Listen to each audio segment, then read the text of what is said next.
And we are back to discuss the final episode of the Obi-Wan Kenobi Disney Plus series.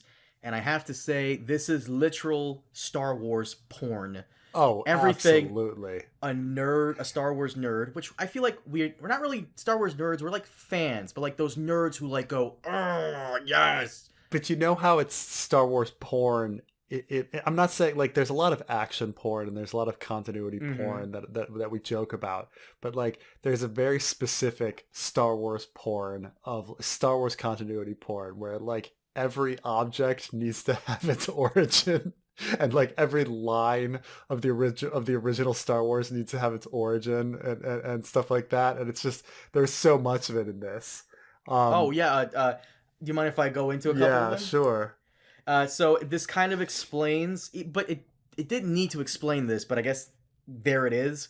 It kind of explains how Vader got that like gash, that scar on his like the top of his head when Luke takes off his helmet in Return Mm, of the Jedi. yeah, you're right. It You could does. argue he got that from the lava, but I whatever. I just thought it was from like being being old and being in a suit all the time and having some weird like infection or something. I never worried about it. I never worried about it. But Well, doesn't matter. We They answered it. It they also answered it. explains like why like Obi-Wan calls him Darth. Yeah. Like how Luke got his fucking toy. I mean, it doesn't Why really explain why he calls him Darth. He just calls him Darth, you know? Like, I get it, but like, it's obviously there's all these retcons that they need to deal with. Like, it was very clear that like Darth Vader, Darth was a name when the original Star Wars came out, yes. and then Hmm. later they made it into a title. And so you've got this retcon where yes, they call him Darth, like Obi-Wan calls him Darth in the original Star Wars because back then it was a freaking name. It's like when I told the story about Ian McKay, like me saying like my name is Darth. Like I was also saying Darth was a name before it was like a title because it became a title. But I mean, there's the whole thing. I mean, they re-explained the Return of the Jedi retcon about the murderous about Darth Vader murdering Anakin. You know, Yep, that's in there too. which So yeah. technically Obi-Wan didn't lie. Kinda. Right. Now he really didn't lie because Anakin like explains the whole thing again. You know, like so so by the way, for people a little bit older than me, because I was very young when Star Wars Empire Strikes Back and Return of the Jedi came out. But for people a little bit older, they tell me that after Empire Strikes Back came out, there was actually a debate among fans about whether or not Darth Vader was truly Luke's father. Oh, he's lying thing? Yeah, yeah. Like people are like, well, he's lying because Obi-Wan said clearly that Darth Vader murdered Anakin Skywalker, and Obi-Wan would not be a liar. You know, this is like the logic, right? And so they Yeah. had to have this whole scene in Return of the Jedi reconciling the fact that Empire Strikes Back contradicts Star Wars, which we all know the real reason that Empire Strikes Back contradicts Star Wars Because is Lucas thought like Star Wars was gonna be one and done. yeah, and that Mm-hmm. Darth Vader was not Luke's father when that movie was made, you know? Just like Mm-hmm. when Luke and Leia made out, they weren't twins. Like it's not like the story because has so many retcons in it, you know, and that's what haves, you know, that's fiction. But the fact that like Star Wars lore needs to go out of its way to spend so much time reconciling it's just kind of funny. But you know, otherwise though, but that fight was pretty cool. I liked it. So I disagree. That fight Oh. was fucking atrocious because it felt like like a video game. So you've never played the Star Wars Force Unleashed Hmm. game? I'm assuming Hmm. you did not. I've seen videos of it. I know about it. Yeah. It's the one where Starkiller, Yeah. Vader's agent, brings down a goddamn Star Destroyer, and he literally, for lack of a better term, kamehamehas the fucking like stormtroopers with like he condenses the Force into like an air bubble and just unleashes it into this huge anime key blast. And Yeah. this is kind of what they were doing here. I rolled my eyes so hard, I thought I passed out for a minute when he fucking he levitates all the rocks All and the uses it like a rocks. final move, like in Mortal Kombat. What is this? What the fuck? That was very anime. That was so Um, lame, so but lame. it's they are kind of stuck though, right? Because there's two types of battles in Star Wars. Like there's the old school ones where they're not that impressive, and then there's the new school ones that are over the top that require all of this choreography and leaping and flips and stuff, right?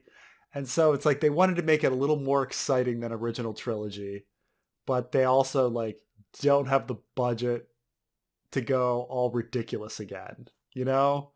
Um, Mm. so It comes off so video game cartoony though. Like one of my I know, favorite but so lightsaber did battles is Revenge the of the one from Sith. I mean, Revenge of the Sith and yeah. Attack of the Clones.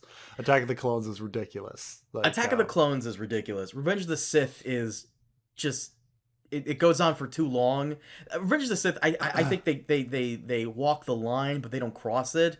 They crossed it here. You don't think floating on those animated like droids and it was a little much battling on those like floating platforms and stuff. Oh, that's right. I forgot about that. I was thinking about stuff. I was thinking about like Count Dooku and Yoda versus Palpatine. Okay, no, you're right. But I love the Return of the Jedi fight. Like it had so much weight behind it, even though it was like a young boy fighting an old man in a suit. Yeah. Like, yeah, that was even the Vader versus Reva fight in Episode 5 was really cool and very well done. It wasn't over the top. It didn't have to be. Vader is just toying with her, and it was very fun. Here, him levitating all these rocks and just like it really felt like an episode of Dragon Ball Z. I thought it was fun. I thought it looked okay. Though again, Obi-Wan's powers and Darth Vader's powers are all over the map. They're either the strongest or weakest character depending on like what you need them to be. I mean, in the previous episode, Darth Vader literally rips a starship out of the sky and throws it to the ground. Mm-hmm. And in the last episode, Obi-Wan is struggling fighting stormtroopers with his, and in this episode, they're evenly matched, and Obi-Wan is picking up rocks and throwing them and shit, and people are opening the ground and burying people inside and stuff. And there was no transition. There was no like awakening of Obi-Wan's powers slowly where he like rediscovered himself. He just was there. He was back. This whole time I'm like, wait, why is Obi-Wan so depowered? And you're like, oh, he's out of practice. And then all of a sudden he's back. So though, okay. I thought the design of the half Vader, half Anakin, where he opens up his helmet, was pretty cool. Yes, it cool was looking. amazing. He looks almost demonic. Let me resend this to you because a lot of people, someone on Twitter, I'll send you the post right now. Someone on Twitter goes, in Obi-Wan Kenobi, Obi-Wan breaks the right side of Vader's mask, and in Rebels, Ahsoka, when she fights Vader, she breaks the left side. But only Luke was able to fully unmask Vader and bring back Anakin. Oh, go fuck you! Like who fucking said that? Go fuck yourself, okay? Just oh my god. Let me say this to you. I get on Twitter. That's the first fucking thing I see. Oh my god. Fuck you. Like first of all, this whole shit about like Luke being a great Jedi, just stop. Luke was never a fucking good Jedi, okay? Never. Stop it. Okay? He trained for 3 days with Yoda, then had self-study, and then went to live on a planet angry, then started a school, fucking failed at that, and then lived on a planet by himself drinking fucking green milk, okay? Like, Luke was never fucking good at the Force, and fuck you, extended universe, whatever's, okay? Luke never did shit, okay? I think the implication here is that only Luke was able to bring Vader back, not because he was a good Jedi, but because he was his son. So Anakin's apprentice Ahsoka and his master / father figure Obi-Wan could not do it. It ultimately had to be Luke. Luke was the one that did it. I think that's the implication. See, if you have a kid, like Like this is like so when I sometimes when I pick my son up from daycare, he wants to go to the 7-Eleven and get a yogurt drink. And he's like, get a yogurt drink. Like every time I pick him up, get a yogurt drink. I want a yogurt drink. And as a father, you're like, okay, I'm gonna get you. I'm gonna get you a yogurt drink, okay? Because I'm a fucking pushover piece of shit, right? So Luke is just sitting there writhing on the floor, getting electrocuted by the Emperor, going, yeah, Dad, Dad, Dad. And then like Vader picks up the Emperor and throws him over a balcony or over a railing. It's the same shit, right? Like all he did all he did was fucking whine. All he did is whine for a fucking yogurt drink. That's all he fucking did. Okay? I was about to say. So you begrudgingly get your son a yogurt drink, and you're saying Vader, because he's Luke's father, begrudgingly helped him out in this part. I'm saying, like, look. I have intense love for my son, but let's be honest. That's mostly biological, right? So like.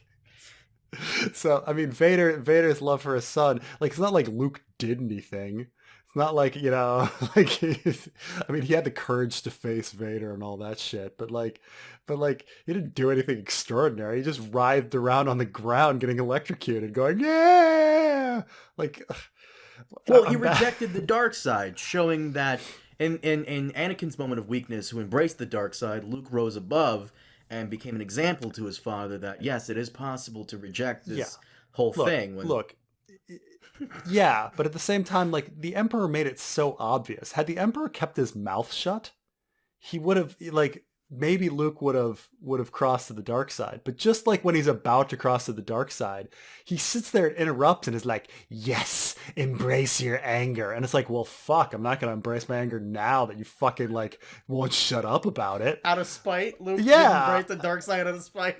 I mean, rewatch that scene again. Like, every moment, you know exactly what I'm talking about. Like, just when he's about to fucking, like, be angry, he's like, yes, do it. And you're like, come on. Like, had you just shut up, Emperor, he would have. But how are we talking about Return of the Jedi again? I'm sorry. Back to Obi-Wan. I just really like the Return of the Jedi lightsaber fight. I thought it was great. Even the lightsaber between Rey and Kylo Ren in Force Awakens, that was a good one too. I like that one. It wasn't as insane cartoony as it was in Rise of Skywalker when they fight on the fucking Death Star wreckage. That was atrocious. But no, this is Star Wars porn. Yeah, the Last Jedi fight. I like the Last Jedi fight, despite some people being like, "Why is this guy just waiting to fight?" And you're like, give him a break, okay? Choreography, give the choreography a break. It was a fucking pretty epic looking throne room and a pretty cool fight. Look, you know, I'm gonna let that go. But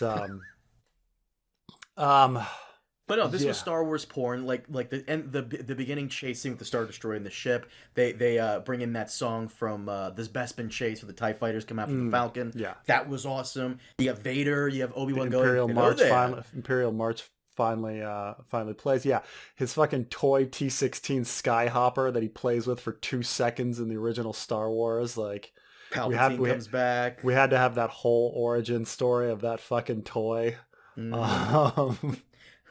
Also, another thing they didn't really have to explain, Uncle Owen's limp. In episode 4, he kind of has a limp, and I guess they explain how he got it here. It was from Reva. I mean, yeah, he could have just grown old. Yeah. or like fell off of moisture evaporator or whatever. It had to be from that. Oh my.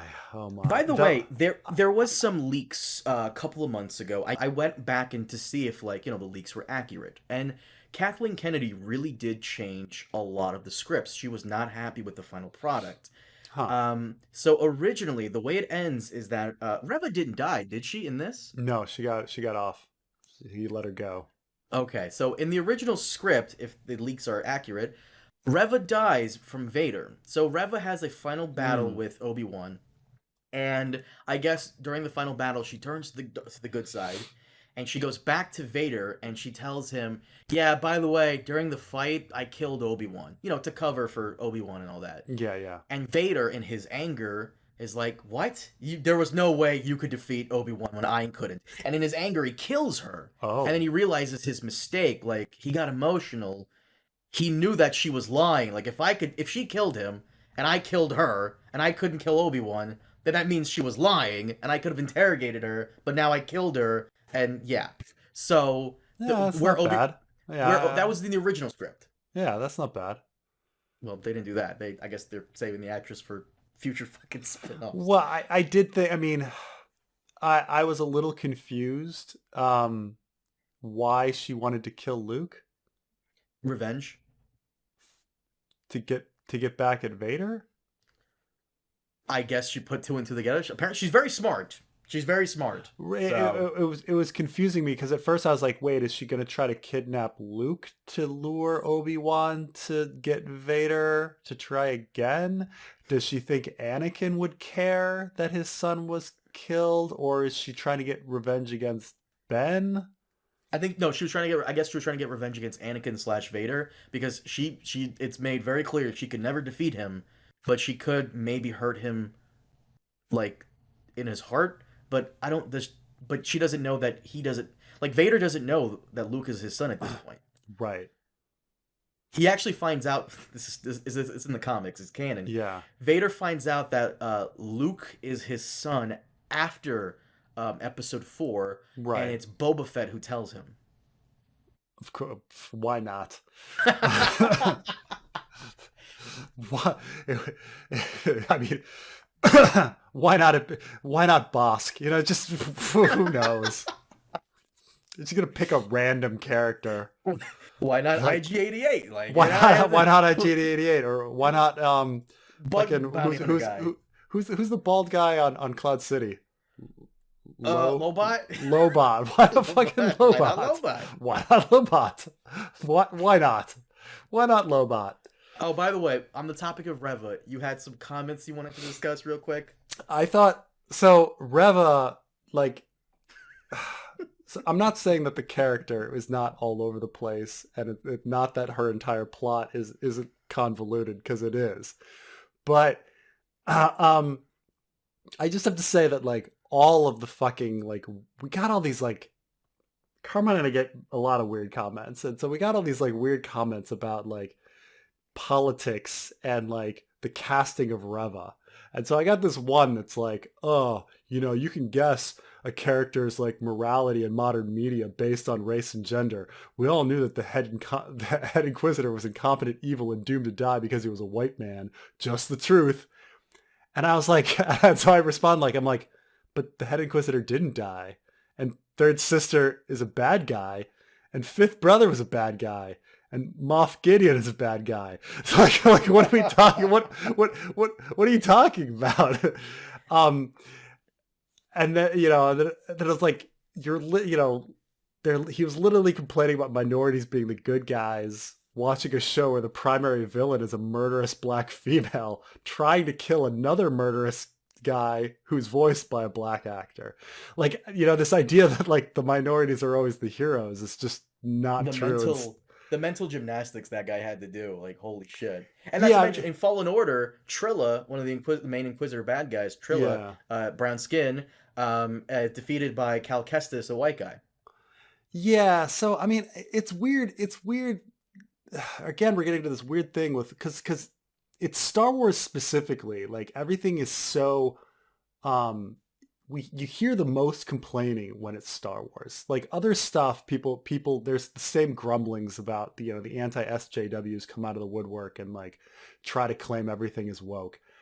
But it's like with Star Wars, everything is 10 times more amplified. And so it's like we always have to address it with Star Wars, And it's like, aren't we, like, aren't minorities and women the villains all the time now? It's, I mean, Reva was not a hero. Like, she was a murder. She cut off some dude's hands in, like, the second episode or the first episode, and, like, murdered a Jedi dude. Like, and then here in the last episode, she's literally trying to kill Luke. She's trying to kill a little kid.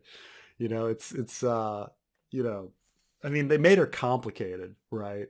But it's just weird. It's just weird. I mean, I could totally take it the other way and be like, there was so much conservative crap in this episode, though. Like, it was How so so? right wing. Oh, I mean, when I talk about like how much in modern media about how a good guy with the gun can save the day kind of stuff, and how much is around, like how much of our media is focused on that. Like, Hmm. oh, well, a good guy with the gun can just like save everybody. So everybody should be armed. Um, it's such a weird mentality. But like this episode was totally like, oh, Uncle Owen and Aunt Beru, normally really peaceful people, but you know what?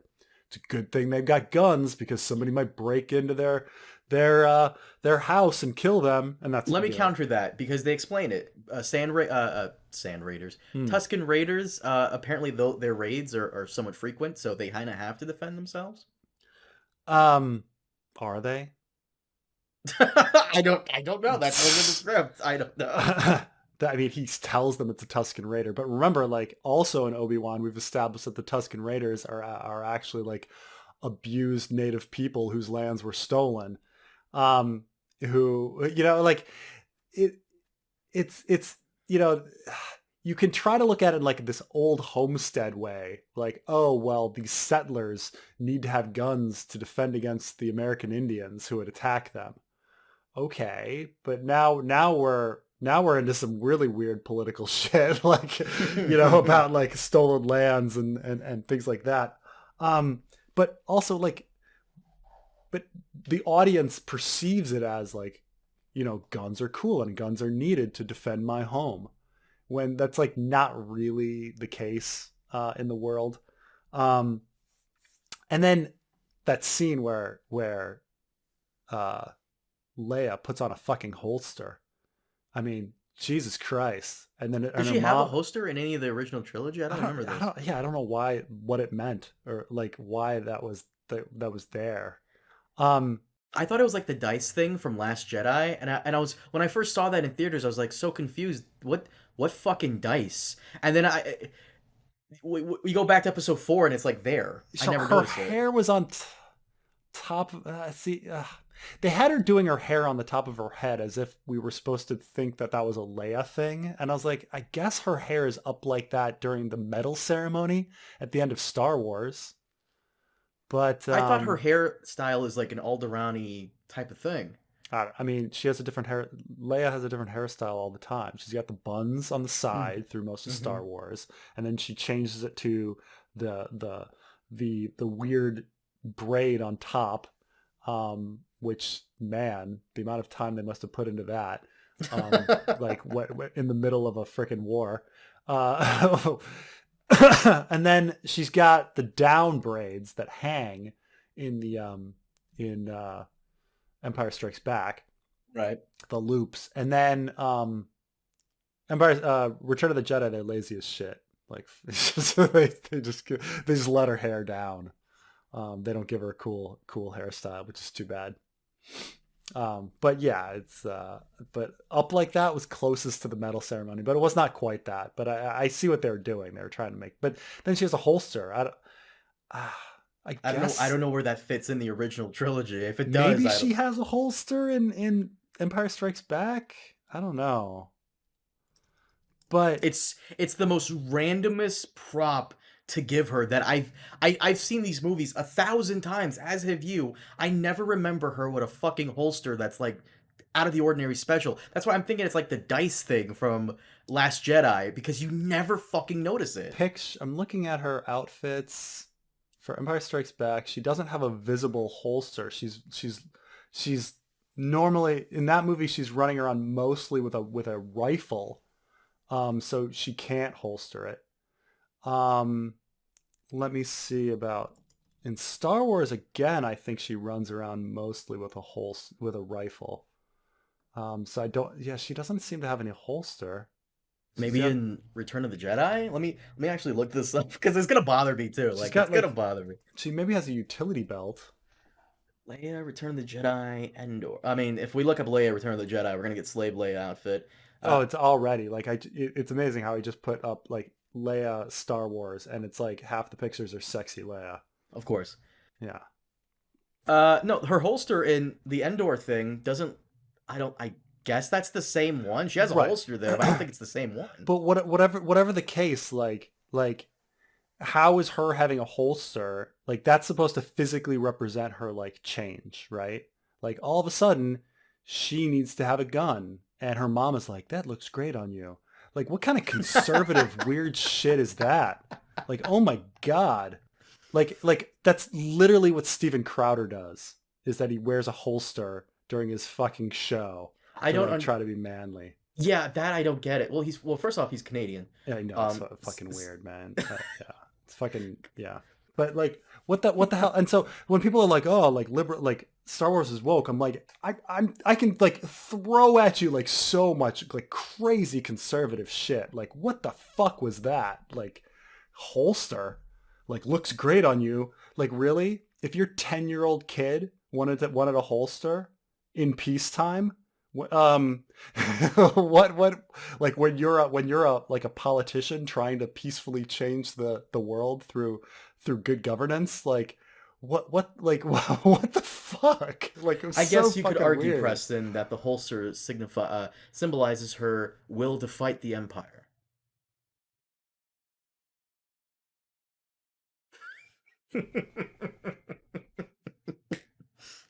No, I like, does that help at all, I like having a holster, like it's symbolism. Her whatever, them her being defiant to the Empire. By the way, I also had a comment I noticed in the episode 5 on your channel. Okay. Um, uh, this guy Peter G. He Oh, goes, you're really outing him. "Oh, I'm outing his ass." He's there. I replied to him. And he never, the motherfucker never replied back to me. That asshole. He Mm. goes, "They made her black due to race politics in the USA. Same with Finn." And this is where it gets great. She couldn't just You be are black. She could just be it, black. it can't just be black. Can't just Then he be goes, "You're the true racists, not the people pointing out not the people pointing out your racism." So this man here masterfully uses the reverse Uno card flip Yes, to yes. say that we're the racist. By the way, I don't know if We're you know this guy. He's actually a celebrity. He's wide known. Peter G. He actually has a school, a dojo in the United States. It's where all of our ex-girlfriends went to learn how to gaslight us. He's the one that taught them all.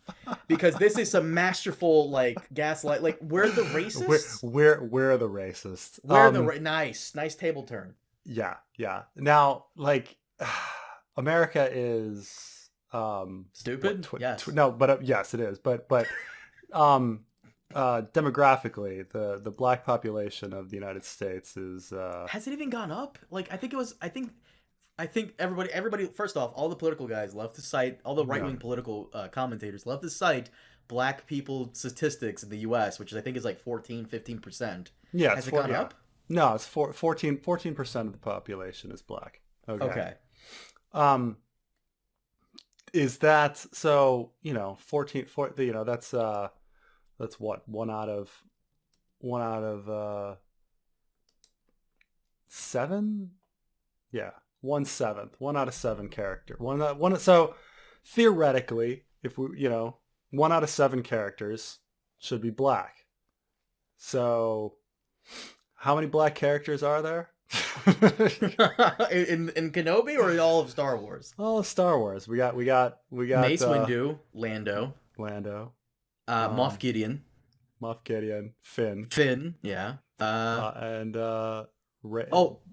The pilot guy from Return of the Jedi, where I remember this because I love the Battle of Endor. Pilot guy who goes, "She's gonna blow," and then he explodes because he hits a Star Destroyer. Yeah, okay. And then the guy in Rogue One who goes, "Come on," and then like takes out like a couple of TIE fighters. Yeah. So And then Forrest Whitaker in Rogue One. oh yeah, Forrest Whitaker. Yeah. Mm-hmm. Okay. But like like it's not that many, like It's not that many. Like if we were above 1 out of 7, like maybe you could be like, huh, this is really odd, but it's not. It's like Like one out of seven, like should be. So when if someone wants to pull out the entire cast of all of Star Wars and like and it's just like way too many, maybe we could talk, but no, like it's not. Like we it's like it's just so odd. It's so odd. Oh, that we have to like address this politics stuff every time. Like it's Star Well, Wars become this now, right? People like Twitter complaining, and then people like defending the situation back, and like no one talking about the story anymore. I guess there's nothing interesting about the story to talk about. yeah, yeah. Well, this is something. Someone in my Discord. Shout out to Mr. Jimmy for saying this. He made some very good point. In regards to this. He goes, did the series enhance the entire franchise as a whole? No. To quote you kids, mid at best. I agree with him. Like, you Sure. don't need to watch this. Like, you could skip it entirely. Like, Mando is fine to watch because Mando doesn't really connect that much to the original trilogy as opposed to how Kenobi connects to it. Yeah, but Kenobi has, I like, personally think Mando is mid, but like um oh, yeah, there was I do remember Revenge of the Sith ending and thinking, "Huh, I was really expecting Qui-Gon to make an appearance like for like briefly." And instead they just kind of mention Qui-Gon. mhm. Like, like Yoda mentions Qui-Gon to Obi-Wan at the end, and I'm like, wait, they couldn't get a freaking cameo, and so I was like, finally, I got my fucking Qui-Gon cameo, like popped in That was great. I like at that. the end. What I fully expected, like Qui-Gon dies, like you expect you hear his voice at various times, like Anakin, before, and then you're like, when is he gonna pop up? He finally does. As Mm. a fucking Force ghost, and it was great.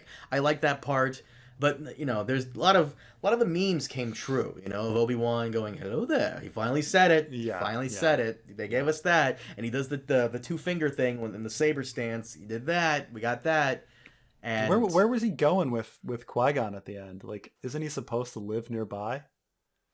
yeah, he leaves the cave. I thought for a minute there that the Lars homestead, they were going to move to another homestead to avoid being tracked again, and Mm. that hut was going to belong to Obi-Wan. Because in episode 4, Obi-Wan has his own hut, his own house. I thought he was going to take over the house that was attacked by Reva and stay there to like kill any more Inquisitors who come following. But no, they didn't do that. Yeah, I'm almost does Obi-Wan have his own house? Does it Yes, in look episode 4. does it look exactly like Luke's? So I'm confused.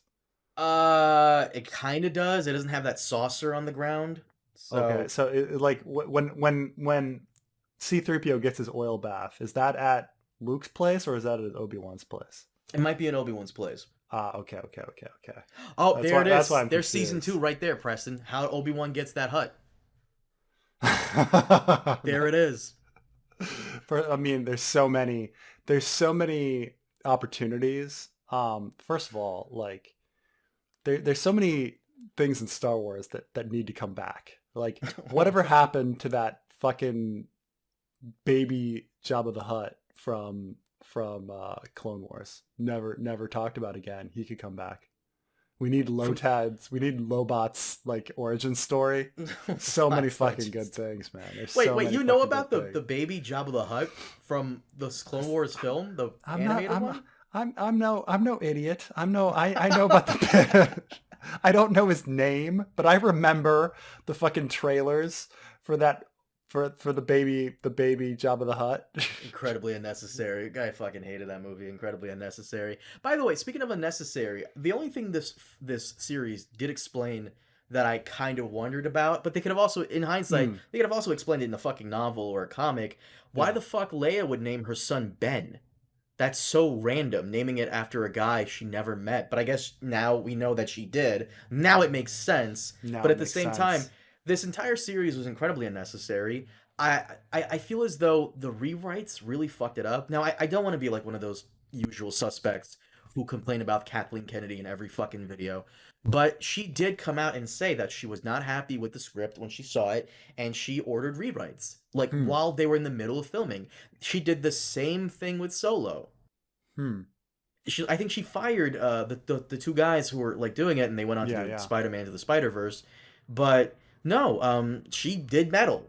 She did meddle in this. This is a thing. Like this is something that the usual Yeah, crowd can yeah. can harp on her for. So It I think that's why it seems a little weird and I disconjointed at times. think I think when see a lot of people like think that Kathleen Kennedy's like meddling produces like something extreme and out there, but it sounds like her meddling is more about reeling things back and making things more fan oriented and less experimental. Because the guys from Solo were fired because people came in and were like, "This is not what we were expecting. This like out there movie."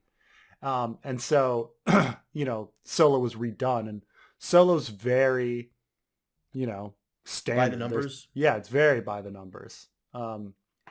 There's very little experimental about Solo.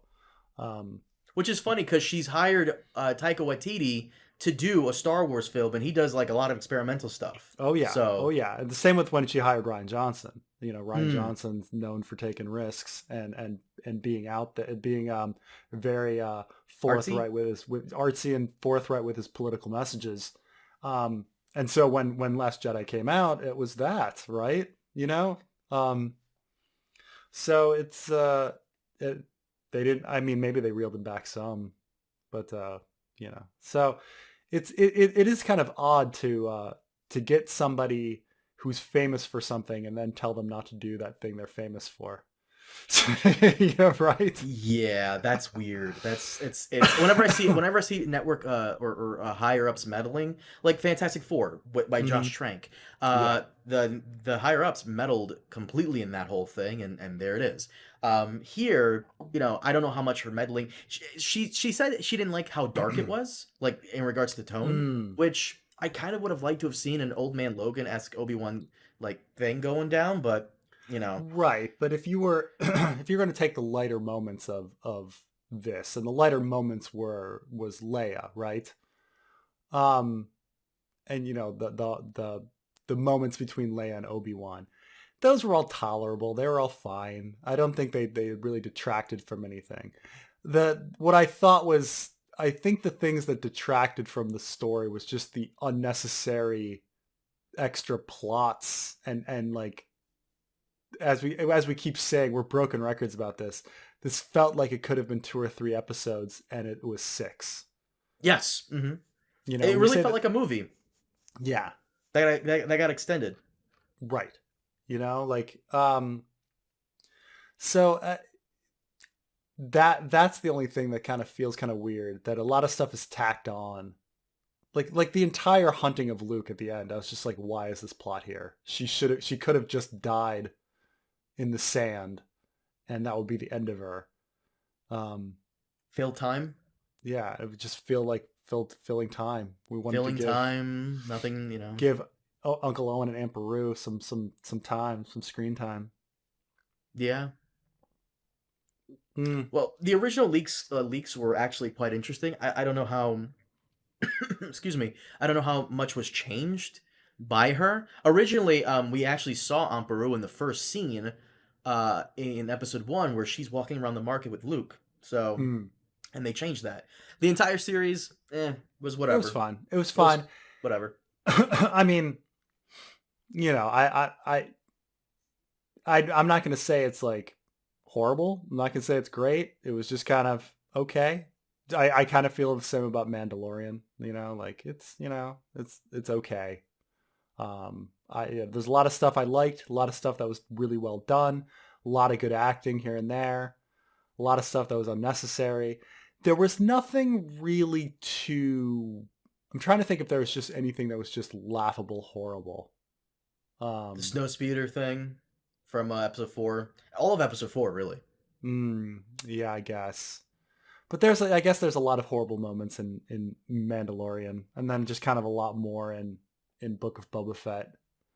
Um, but yeah, That's what disappoints me. A lot of the Star Wars shows, with the exception of Mando, I like Mm, Mando.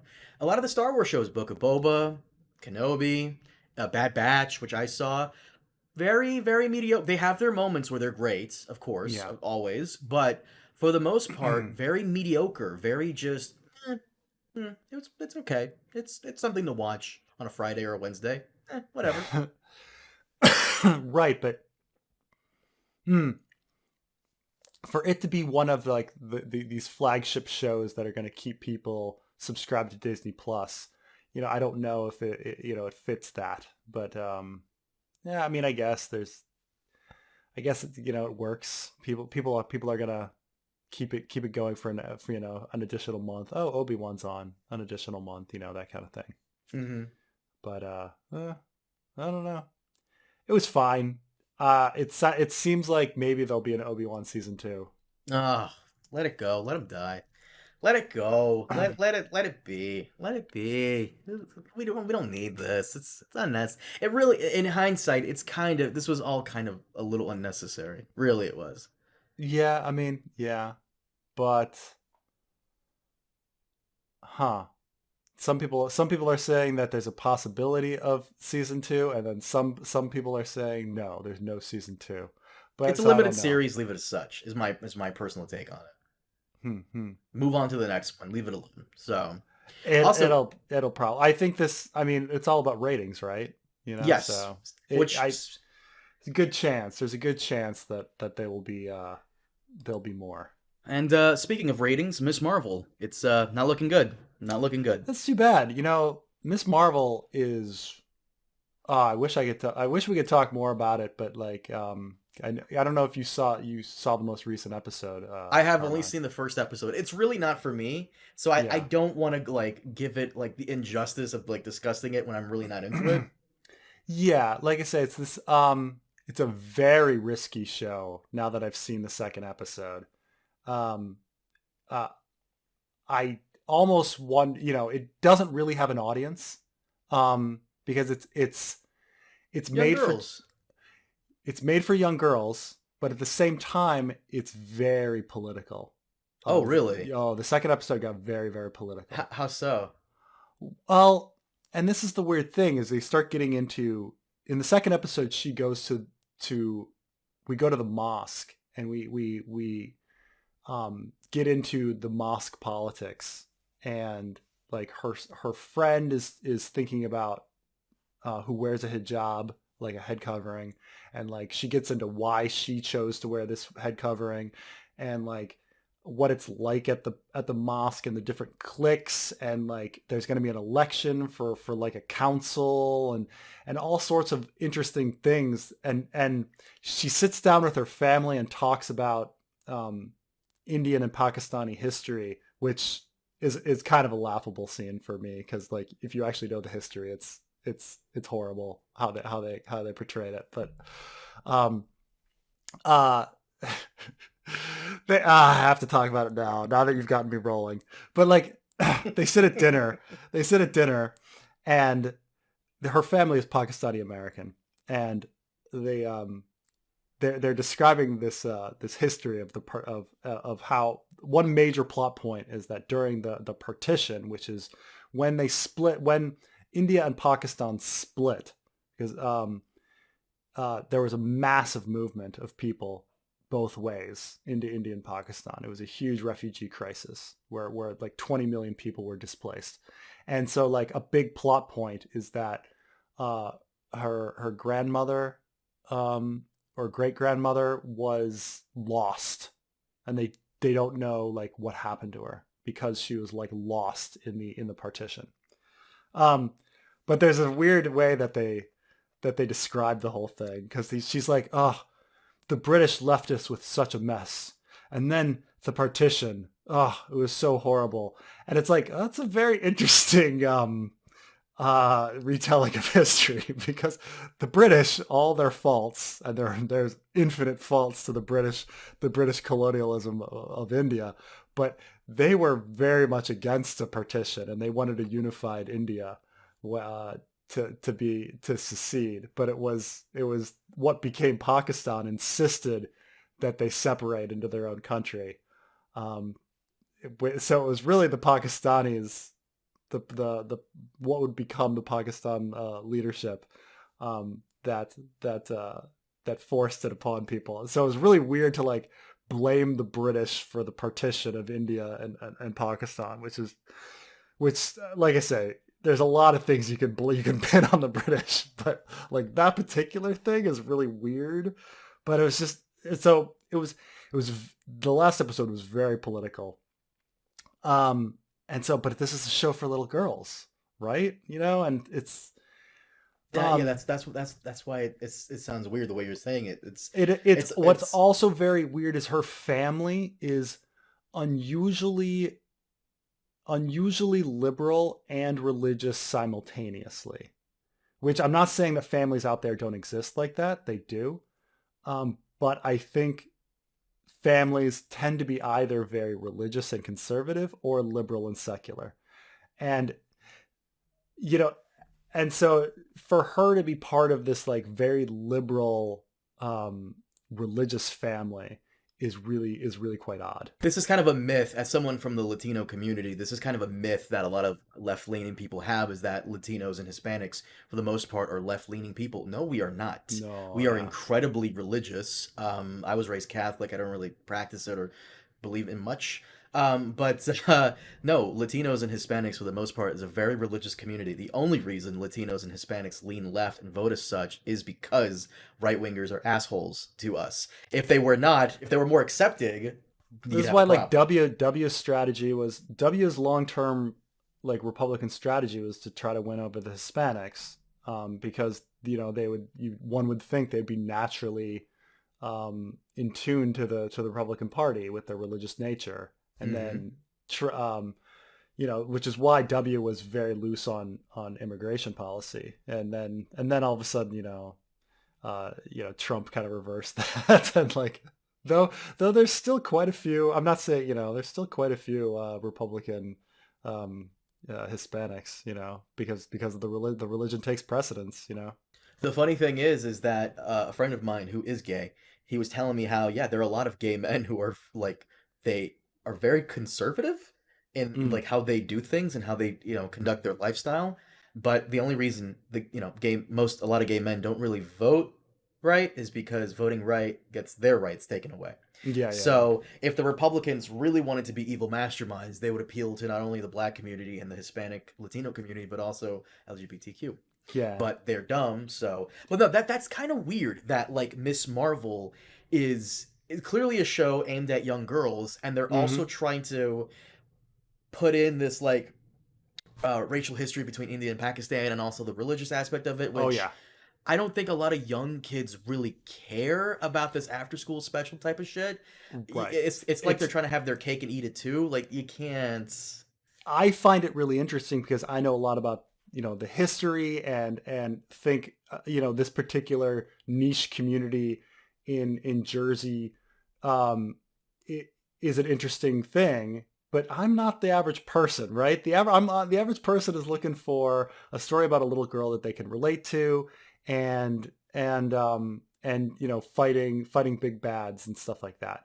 And so we don't really have a big bad yet. We're 2 episodes in, but it's, you know, it's like really niche stuff that like, yeah, I lived in the Middle East, so some of the stuff is like really interesting. So like her friend has chosen to wear a hijab, but at the same time, she's like, this girl is very feminist and like wants to run and be part of like the mosque leadership, which is like very, very liberal kind of thing, but and yet she's like insists on wearing a hijab. And it's that those things don't usually go together. And it's not, again, people are very different, and some people might have that like attitude, like, no, I can totally like make this work and I'm going to do these two things.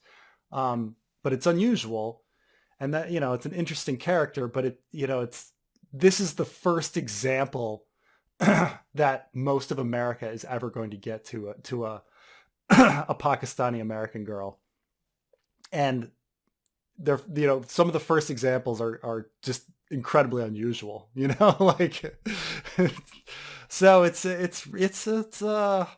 weird show. It's a weird show. I mean, I like it. It's very well directed. Very, very well directed. To counteract the lefties who are gonna bitch about the lower views, uh, Mm, because they're gonna cry racism. Um, Moon Knight was amazing. Was great. You yeah. like most of the main characters were not white. Maybe Yeah. white passing you could argue with Oscar Mm, Isaac and the Layla, who I don't know the actress's name, but yes, you had wow, his name escapes me. The man who Ethan Hawke, who played the bad guy. Yeah, white guy, very famous. Oscar Isaac, also very famous. They carried the show, both of yeah. them. But this is a show that was that took place mostly in Egypt with Egyptian themes. You know, non-white Mm. characters. Still great, still phenomenal. I liked it. I think the problem with Miss Marvel was that they made bad decisions about trying to I teach well, the Marvel show. this was what you know. Like I said, I like it a lot. I think it's a great show. But again, this gets into like why these characters are put forward. They're put forward because Disney wants to make money, and people tend to watch shows that contain people like them, right? Right. Hmm. So, when you have large groups of viewers out there, and in America, there's many black people, there's many Asian people, and so when you put characters in that are of those backgrounds, you're going to get viewers. When you have a show, where the audience is Pakistani Americans, maybe even South Asians, you're getting a smaller and smaller slice. And so I think it was a risky move. I think it's a good show, but I don't like people are weirdly racist in what they watch, and it's just like it's hard for them to connect to a Pakistani American girl. Fair. Unfortunately, I, unfortunately. you know, it is what it is. Preston, do you mind if we wrap it up here? Sounds good. Guys, thank you so much for joining us. As always, we'll see you next time. Have a good one.